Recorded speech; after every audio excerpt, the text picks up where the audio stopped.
Every year, law enforcement officers get their certification suspended or revoked because of dishonesty or misconduct. But a CBS 5 investigation shows the Republican candidate for Maricopa County Sheriff avoided possible action against his peace officer certification because of friends in high places. Here's investigative reporter Morgan Lowe. Let me tell you a little bit about myself. Jerry Sheridan worked for the Maricopa County Sheriff's Office for 38 years, retiring as its chief deputy. During the end of his career, a federal court judge held him in contempt for violating a court order to stop immigration patrols and for failing to hand over internal affairs evidence to the court. Now Sheridan is running for sheriff, and this black mark on his past has resurfaced. When you have someone like my opponent who was actually not only found in contempt but lied in the courts, if he were to actually pursue a job at any level in any law enforcement agency across the state, he would be denied.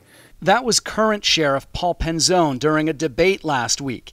Here's how Sheridan responded. If I was untruthful, I would be on the Brady list, which I'm not, and Post would have taken my post certification, which they did not. That post certification comes from the Arizona Peace Officer Standards and Training Board.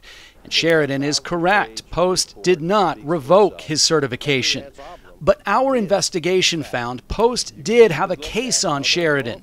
It sat for at least 1 year because the organization could not get enough board members to vote on what to do with it.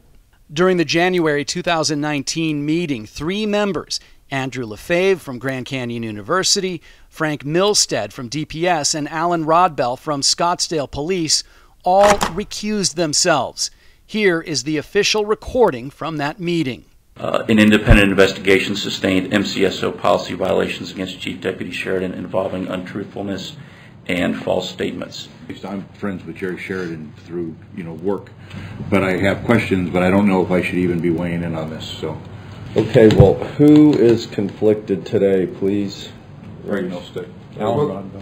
Then we will table this case till at which time we have a quorum.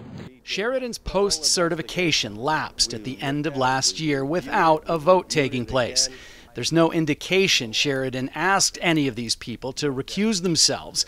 And although he did not respond to our email, text, or phone call today, here's what Sheridan told us about being held in contempt during an interview in July. What that means is you made the judge mad at you.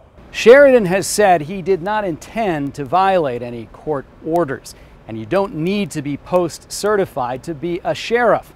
But law enforcement officials I've spoken to in the past couple of weeks say this is an example of somebody with connections not being held to the same standard as ordinary police officers. I'm Morgan Lowe for Arizona's Family.